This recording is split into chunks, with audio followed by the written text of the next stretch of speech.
Welcome back to another episode of Aussie Bucking. Today we're going to talk about the saws and what we run and what we like about our saws, what we don't like about our saws, and what Tyson likes about certain saws and what I like about certain saws. So we'll start at this end of the table. This is our main run of our chainsaws, and this is one we like using most of all. We've got a fair selection of them. I think we've got 30 something Tyson, haven't we? All up, yeah. Something like that. Haven't counted in a while. Yeah. So we lose count a little bit every now and then. We're a bit obsessed with chainsaws, which is bad and it's good sometimes. Probably mainly bad. But I started off in 1998 with a little 55. I don't know why I brought a Husky 4. That day I went in to buy that one when I was a farmer. And it's got a little small bar on it right now. But this is my original chainsaw back from 1998. And it still runs. It's a little beauty. I like using them. They have their uses, and I thought it was the ultimate saw back in the day because it did everything that I needed to do at the time. But as life went on and time moves on, I stopped using it, and for a change of job and change of everything, change of life, and it come back to me, this little saw. I've actually got 4 of them. So up on the wall there's another 3. Up there, and I brought them at very low prices and fixed a few of them up and got them going, so I have a little passion for the 55s. They're just a little handy little saw, and I really like them. But as time goes on, as I say, you start developing a bit of a taste. And when we bought this property here, we got plenty of timber, see, and we bought a fireplace, and that's what started it off. We had to have timber, so we got plenty of timber, 120 acres here of unreal country, I'm going to say, of timber. And you see from the videos where we've gone from the start, from where we are now, we're actually selling a bit of firewood on the side, a bit of cash. I shouldn't say cash, but yeah, it's cash. But it helps along. So, and we enjoy doing it. So, but as time goes on, you sort of demand bigger saws. So then you'd go the next step up, and we found out that these were a good little saw, and they are a very good saw. And I've actually started using this one the other day. I dragged it out, and 7 pulls later, it's a 7-pull thing with these chainsaws, I realised, if you count them out. And I brought this one here. I had to give them names because I got 2 of them. There's the other one there, and they're very good condition. And they are very, very nice saws. And actually, I forgot how powerful they were. I stuck in a bit of timber the other day. Gus, I call him. I got him off the owners. I think I paid $200 for that one, Tyson, didn't I? Yep. I think I paid $600 for that one. And it came with a little Stihl too. It came with a little Stihl, yeah. And I gave the Stihl away to a friend of ours. I didn't particularly want a little baby Stihl. I've got a little 136-2 at the top there too, which I didn't drag down. But yeah, after a while you don't. Yeah, it's for a little bit of limbing and starting off. And I brought a little saw for that part. But that'll do everything that you really want to do. Put a bigger bar on it and away you go. But these are very, very good saws. They've got enough power, they're light, I like them a lot. There's just something about them that makes them real special. They are special, but they are special. I don't think they're something to do with they've got more torque for some reason, Tyson. What was that? Oh. You remember? No, I can't remember either. There was something different about them that made them just a bit torquier. But these are really good saws, but as time goes on, and you see saws, you go to the next size up. And this is what happens, see? It gets a bit addictive. And I brought this saw because these are a real famous saw in the world. Arborists like them, I think. Fellas like them. Who? Fellas. Yeah, fellas like them, like the people who are cutting down trees, they like them. And I thought this was the ultimate saw. When I got this one, I said, oh my God, the difference between these two is unbelievable. And it is a big step up, that 10cc more, whatever it is, 9 or I don't know what it is, but it's a big step up, but it is heavier, but it has got a lot of power, and I thought it was the ultimate saw. How much did I pay for this one, Tyson? $800? No, it was 600. 600, that's right, another bargain. See, if you just wait and you look around, you'll get bargains. This is a bargain saw. It hasn't missed a beat. It goes on its 7 pulls when it's dead cold. And I have never touched it. Just look after it. It was a really big mess. The guy had been cutting up bloody palm trees with it, and it was a real mess. It took me ages to. I think I did a video. I can't remember if I did a video on it, but it was the dirtiest saw I've ever seen. But now it's like smick. I pull it all apart and cleans it all up, and it's a really good saw. But happy to have that one. Tyson loves Stihl for some reason. I still haven't worked it out. I was going to buy a Husky, That's 394. what happened, yeah.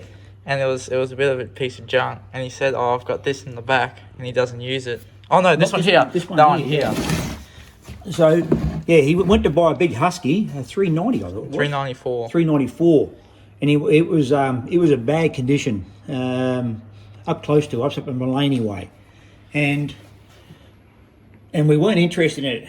It was really doggy and had a bad life. So, but he said, "This is for sale. Do you want it?" And he knew all about this saws. I don't know how he knew, but he'd done his research, and he said, "These are a good saw." How much you pay for it, Tyson? Oh, 1,000. $1,000 neat out of his own pocket money that he earns. So at the time, it's a very good saw. But I'll tell you about what I don't like about it. Then Tyson will say what he likes about it or doesn't like about it. But we put this exhaust on it. Tyson spent the money. You see in the previous videos that he did spend the money on it and get this thing running better. But it's got no torque. It's got heaps of revs, but it's got no torque. It just like dies all the time. But that exhaust livened it up for sure, but it still lacks in torque. That's what I don't like about it, and it's beautiful and light. That's what I do like about it. It's awesome in the hand. The ergonomics is not as good as even that, I don't think. And the vibration of the new Forest series, it's unmatchable. But this here is a good saw. It's as I say, it's light, but it demands to be revved high. I think if you put a too big a bar on it, you just want to store that all the time. So we keep a shorter bar on it. The 24 times we keep on it. Yeah. Yeah. So, but it is a good saw. But Tyson works pretty hard and gives me a hand a lot around the place and doesn't get paid for a lot of things. But I brought him this for Christmas. This saw here, he's very, very lucky, as far as I'm concerned. But he does deserve it at times. So it's a very good saw. I'm not in love with it. The things I like about it is that it revs pretty good. Its ergonomics, well, that's what I like about it. It revs pretty good and it's pretty strong. And it's lighter for its power. It's fairly light for its 80cc, Tyson. Yeah. Yep. And it's easy to start. A couple of pumps, so like 10 pumps on that, and then this all here is nice. I like this part here of the Stihl. The caps, I think the 5 Series caps on this one here are better. I like them better because I reckon these are half a turn or something and it just feels weird. I like the Stihl caps a lot. But this is a good idea at the back here to get that straight off. That's beautiful. But I just feel like you're putting a lot of faith in that there because that there can come off there. In. Yep. You a lot of faith where the Husky, you actually got to do it a nutter. That there, if that comes loose, I know it's nice and easy, but if that just comes off like that and you don't know about it too much, it might not be sealed properly. And I think they complain about the filtering system on Tyson, don't they? Yeah. A little bit. So, but we make sure that, well, we don't make sure, but it just happens. I just don't like that idea. I'd rather have it a single cap on it and make it work that way. But it's a good saw, very good saw for its jobs that it needs to do. It's been designed for certain jobs and it does them well. It bucks really quick, but I don't like it. I don't really like it. Tyson, what do you feel about it? I like it a lot. He's always wanted one, always. He was always harping about the bloody 500i all the time. So we brought one, but it's not the saw that I thought it was. Tyson, what? Say again, what was that about that? The 572 has way more torque, definitely, even though it's 10cc less. And I'd say the 572 would kill it in any, like, speed comparison, but it is what it is. So we also at our dealership, there's a guy there, Alan, where we bought this saw from. The Stihl dealer is very good in Biwa. He's very good. We like him a lot, and he's got good knowledge. A bit different to my Husky guy, I'm going to say, but He also gave us this exhaust here, which a guy makes in Blackbutt. There's a big timber place there in Queensland, and well known for world champion axemen and I think chainsaw guys too. But this really livened it up. We ran it first of all with the stand exhaust, but this did liven it up too a fair bit. But also we've had trouble with the bottom dogs on this. I think you see in previous videos, and Alan did say, the dealer did say, cut your bottom dogs down, it'll make it a hell of a lot better. Same with both of them. I've done both of them. Yep. The dogs are too long at the bottom one. What happens is they grab and they stall the, or just stall the engine, and you've got to pull them back out again, have another go. But by cutting that down to that shape there, has fixed these things 100%. They're really good saws now. You can buck in hard as you want now. And it doesn't grab at all. It doesn't grab. It just fixes them. That was the biggest problem, was the Stihls just grabbing when you first went in to cut. But when cutting them down, it's all good now. Mm-hmm. So that's what fixed them. I know they seem to have big dogs on the Stihls, where compared to the Huskies, they don't have big dogs. You've got to pay extra money for them. But, excuse me. But we just feel that fixed that part of that, and the exhaust is liven these two up. So, but I would not, if I had my way, I would not buy both of them. But it's just happened in our lives, and I know the difference between a Husky, and I know the difference between a Stihl now of the modern stuff, and it's still a very popular model, this one here. There's nothing else that you could add to that, Tyson, in that collection there, those two Stihls there, that would make me change my mind, or what? Nah. Because that's the top dog there, maybe a 400. No, nah, that's smaller again. You would I know, but it's lighter. You'd want like a 661, which is 90cc, but that's getting... Then you already got that, so... So, Tyson... I don't know, why did you want one of these for, Tyson? It just was the right price, or what? It was the right price. It was a bit of a drive. It was a couple of hours drive. But it was the right price, and I heard good things about them. But this is an awesome saw. For its age, what year is this one? 2013. 2013. It's pretty... So it's 13, so it's 22 years old? Nah, it's 13? It's 12. Yeah. No, it's not 12. 13. Oh, a bit dumb. 12 years old. No, 13. We better cut this bit. 13 years anyway, old. It's 2013, but they're now I think they stopped building them now, but they've got the new 5 series. They're 592, which look awesome. Our neighbours have got one, so we're going to do a video on that coming up.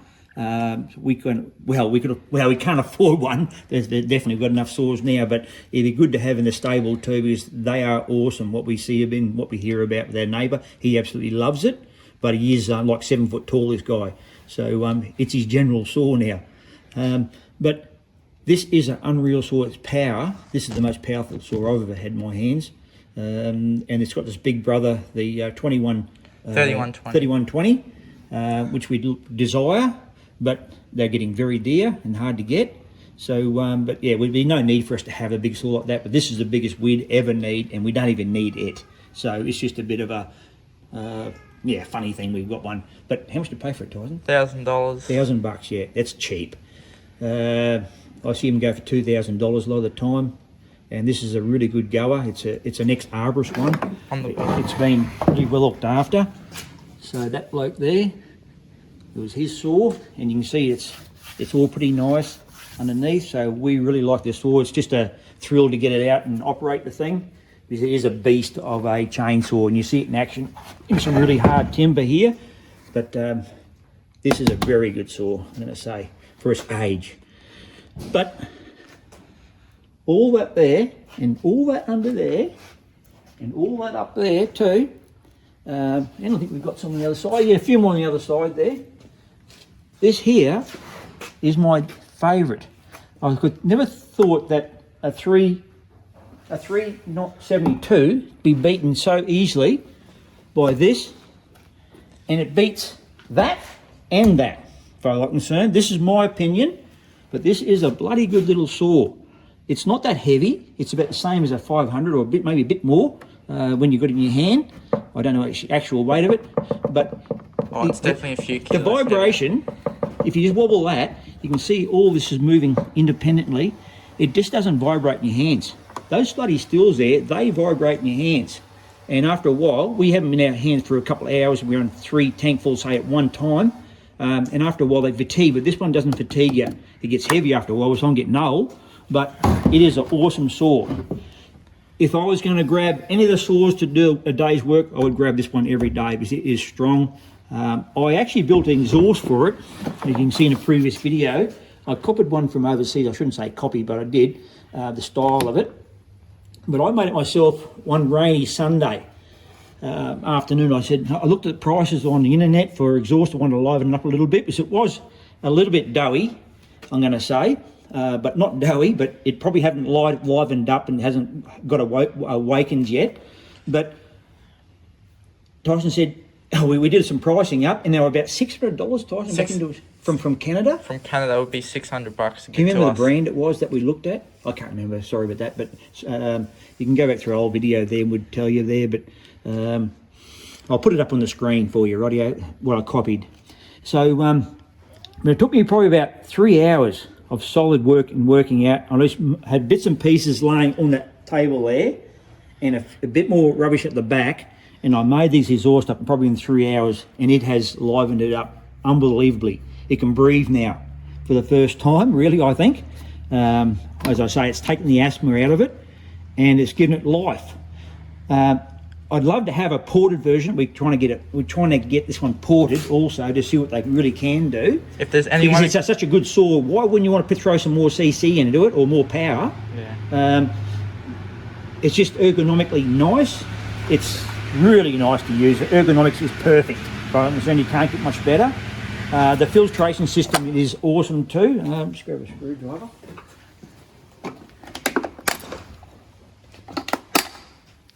And 3 clips.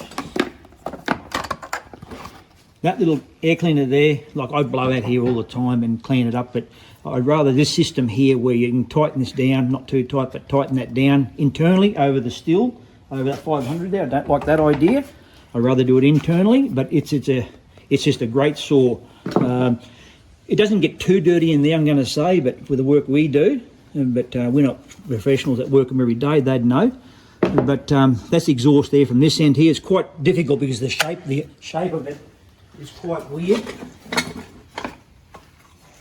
I've got to find one now. Yeah. Yeah, there he is. So that's him there, see he's a cartoon character type face, and he wasn't happy being replaced, but he got replaced. So his nose was a bit turned up, like you can see here now, but that has livened it up. But the baffle goes in and goes back again, then comes back out again. But mine is actually straight through that one there, and it's livened it up. Mine might be slightly heavier than that, but I really can't fit it in the saw. But this is the good saw. Anyone who wanted to have a bit of an ultimate saw that does everything, a lot of guys will argue with us. We're not professionals at all. We're just backyard guys, really, and that's all we're ever going to be. But yeah, this is my favourite saw. So getting on now, I hand file all my stuff, and I've learnt to do it.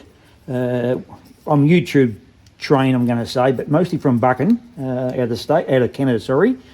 But you watch enough of it and you learn and you listen enough, you'll take in what they're saying. And I probably never do a video because I'd get crucified.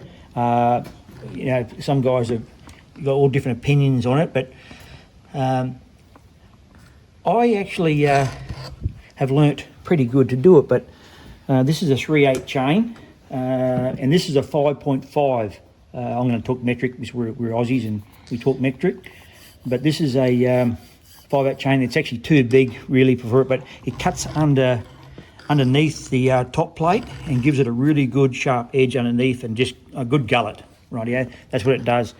But this chain here, I really like this chain. This is a Husqvarna chain, and it's just nice to sharpen it. When I've got a heap of Stihl ones ready to go up here, and we've got new bars to go on here on a lot of our saws, so we have the same bars and chains on both the Stihls and the Huskies. But this chain, when I go to sharpen a Stihl chain, it seems like to me they're a lot harder. They might wear better when they're working, but these might be softer and don't last as long sharp. But when they're sharp and when you get them right, they are unbelievable chains. So it's going to be a bit hard to. I'll keep you informed anyway how we go with the Stihl ones in the future and those bars, because this is just an old Husky bar or an Oregon bar on this one here. This is what we had laying around, so I just threw it on here to upgrade this bar size on it. It's come with a 20, I think it did. 20? Yeah. Yeah, 20, yeah. This is a 24. We run 24s on all our big saws now. Even the 62s, 65, sorry. I'm going to run just a bit bigger bar on these ones now too. Because you get sort of used to length. These are just too short now. They just, it saves you bending over a fair bit too, but it feels better to a bigger bar on them. I'll put 24s on them too in the future.